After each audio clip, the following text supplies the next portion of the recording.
হঠাৎ করে বড় সিদ্ধান্ত পাঠানো হলো বিপুল পরিমাণে মিসাইল।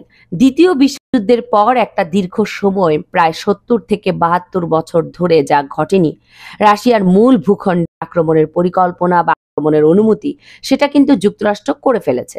যুক্তরাষ্ট্র তার হিমার্স মাল্টিপল রকেট লঞ্চার সিস্টেমে যে the army tactical missile system বা অ্যাটাকমস নামের লং রেঞ্জের মিসাইল রয়েছে, সেটি ইউক্রেনকে শুধু দেয়নি, অনুমতি দিয়েছে মস্কোর ভেতর আক্রমণ করার। বিষয়টি একেবারে পরিষ্কার ছিল যে রাশিয়াও এই অবস্থায় বসে থাকবে না। যুক্তরাষ্ট্রের স্বার্থে সেই সব জায়গা রয়েছে যেখানে রাশিয়া আঘাত হানবে। পুতিন তো পরমাণু হামলার অনুমতি দিয়েই রেখেছেন। এছাড়াও ইউরোপের বাইরে অন্য জায়গায়, বিশেষ করে মধ্যপ্রাচ্যে যুক্তরাষ্ট্রের যে স্বার্থ রয়েছে সেখানে সরাসরি রাশিয়া পদক্ষেপ নেবে, এটা এখন অনেকটা স্পষ্ট এবং অনুমতি ছিল। অবশেষে সেটা কিন্তু হতে চলেছে। পুতিন হিজবুল্লাহকে বিপুল পরিমাণ মিসাইল এবং অস্ত্র দেওয়ার আনুষ্ঠানিকভাবে অনুমতি তো দিয়েইছে এবং তার ভিত্তিতে ডেলিভারিও শুরু হয়ে গেছে।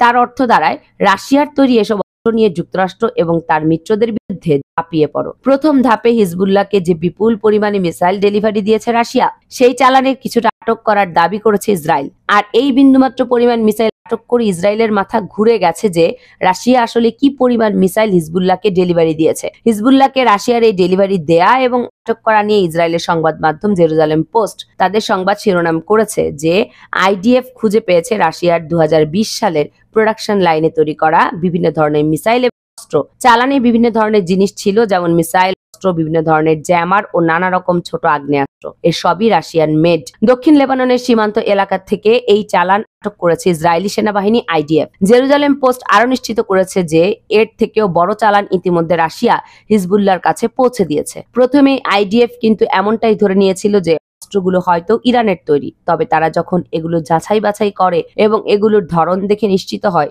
এসব অস্ত্রের 60 থেকে 70% রাশিয়ান মেড অস্ত্র দিয়েই বর্তমান হিজবুল্লাহ লেবানন সীমান্তের কাছে আইডিএফ এর বিরুদ্ধে যুদ্ধ করছে। জেরুজালেম পোস্টের প্রকাশ করা ছবিতে দেখা গেছে রাশিয়ার অ্যান্টি ট্যাঙ্ক মিসাইল কর্নেটের লাঞ্চার হাতে একজন ইসরায়েলি সেনা এবং তার পেছনে বলা চলে কয়েক ডজন কর্নেট লাঞ্চার দেখা যাচ্ছে। এর পাশাপাশি আছে অ্যান্টি আর্মর মিসাইল। মুখোমুখি যুদ্ধে এই ধরনের মিসাইল খুব বেশি ব্যবহার করা হয়। গাজা উপত্যকায় এগুলো ব্যবহার হয়েছে। বর্তমানে লেবানন সীমান্তে এগুলো প্রচুর ব্যবহার হচ্ছে। সরাসরি যুদ্ধে অ্যান্টি আর্মর মিসাইল খুবই কার্যকর। এগুলো রাশিয়ার তৈরি। 2020 সালে রাশিয়ার প্রোডাকশন লাইন থেকে এগুলো তৈরি করা হয়েছে।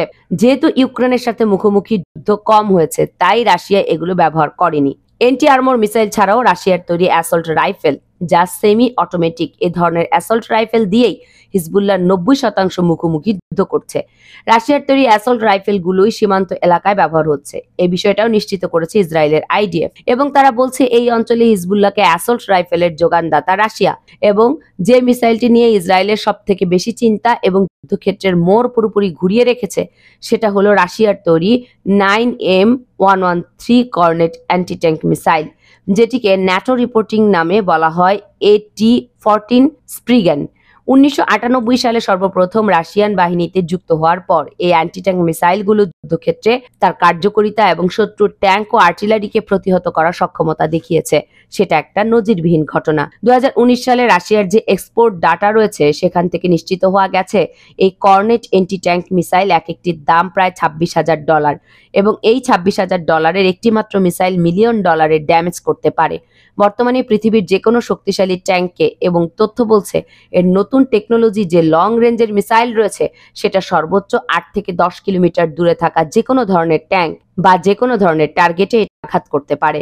লেবাননের উত্তর সীমান্তে রয়েছে যেটা মুখোমুখি যুদ্ধক্ষেত্র ইসরায়েলের সেনাবাহিনীর জন্য। সেই দিক দিয়ে ইসরায়েলের সেনাবাহিনী অনেক আগে থেকে লেবাননের প্রবেশের চেষ্টা করছে। তবে রাশিয়ার তৈরি করা এই অ্যান্টি ট্যাঙ্ক মিসাইল কর্নেটের দাপটের কারণে তারা কোনোভাবেই সুবিধা করতে পারেনি। এদিকে আন্তর্জাতিক সংবাদ মাধ্যমে এটাও নিশ্চিত করা হয়েছে যে প্রায় 50,000 আইডিএফ এর সদস্য নিয়ে লেবাননের সীমান্ত এলাকার একটি গ্রাম দখল করতে গিয়েছিল ইসরায়েল। 50,000 সেনাবাহিনীর সদস্য নিয়েও তারা সেই গ্রাম দখল করতে পারেনি এবং রাশিয়ার এসব অ্যান্টি ট্যাঙ্ক মিসাইল ইসরায়েলি বাহিনীর লজিস্টিক সাপোর্টের যানবাহনগুলোকে ধ্বংস করতে সক্ষম হয়েছে।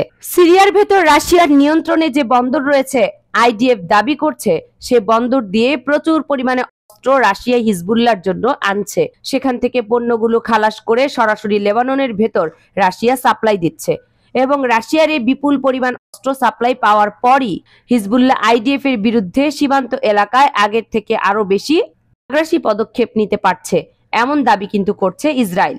এবং আন্তর্জাতিকভাবে কূটনীতিক যে পরিস্থিতি সেটা এমনটাই দাবি করেছে। রাশিয়ার এই ধরনের পদক্ষেপের কারণেই যুক্তরাষ্ট্র ইউক্রেনের ক্ষেত্রে কিছুটা আগ্রাসী পদক্ষেপ নিতে বাধ্য হয়েছে। তবে রাশিয়ার সামরিক স্ট্র্যাটেজি তারা শুধু যে ব্যবসা বাণিজ্যের জন্যই হিজবুল্লাহকে অস্ত্র দিচ্ছে না, এক্ষেত্রে ওই অঞ্চলে রাশিয়ার যে প্রভাব বলয় রয়েছে সেটা বৃদ্ধি করা এবং ইউরোপের স্ট্র্যাটেজিকে কেন্দ্র করে যুক্তরাষ্ট্রকে বড় ধাক্কা দেওয়ার জন্যই হিজবুল্লাহকে সহযোগিতা করেছে রাশিয়া, এমনটাই শোনা যাচ্ছে। এখানে বলে রাখা ভালো যে S-300 আকাশ প্রতিরক্ষা ব্যবস্থা হিজবুল্লাহকে ডেলিভারি দিয়েছিল রাশিয়া, তবে সেটার যে ইন্টারসেপ্ট লক রয়েছে সেটা তারা লক করে রেখেছিল। S-300 আকাশ প্রতিরক্ষা ব্যবস্থা একটি জটিল আকাশ প্রতিরক্ষা ব্যবস্থা, যেটাতে প্রশিক্ষিত হতে 2 থেকে 3 বছর সময় লাগে। এত সহজে কিন্তু হিজবুল্লাহ এটাকে ব্যবহার করতে পারবে না, যার জন্য রাশিয়ার প্রতিনিধিরাই এটার তত্ত্বাবধানে ছিল, যেখানে ফায়ারিং করা এবং প্রতিহতের কাজ পুরোটাই রাশিয়ার নিয়ন্ত্রণে ছিল। এখন দেখার বিষয় রাশিয়া বর্তমানে নতুন স্থিতি যেটা তৈরি হয়েছে, এই পরিস্থিতিতে S-300 আকাশ প্রতিরক্ষা ব্যবস্থার নিয়ন্ত্রণ হিজবুল্লাহর হাতে ছেড়ে দেয় কিনা। বর্তমান পরিস্থিতি বিবেচনায় শক্তিশালী পদক্ষেপ নেওয়া ছাড়া আর কোনো উপায় নেই রাশিয়ার। এখানে কিন্তু শক্তিশালী পদক্ষেপ নিতেই হবে। রাশিয়ার অবশ্যই তাদের সহযোগিতার ক্ষেত্রে কোনো শর্ত বা তালিকা দিলে চলবে না। আপনি শর্ত দিবেন যে আমাদের কাছ থেকে অনুমতি নেওয়ার পর ব্যবহার করবেন, এই ধরনের সহযোগিতা যুদ্ধক্ষেত্রে বড় কোনো পরিবর্তন আনে না এবং কোনো প্রভাব ফেলে না। তো এখন সময় এসেছে S-300 এর নিয়ন্ত্রণ হিজবুল্লাহকে সম্পূর্ণভাবে দিয়ে দেওয়ার। সার্বিক পরিস্থিতি কেন্দ্র করে আপনি ব্যক্তিগতভাবে কি মনে করছেন তা কমেন্টস করে জানাবেন। কামরুন নাহার রাখি, কেএনআর মিডিয়া।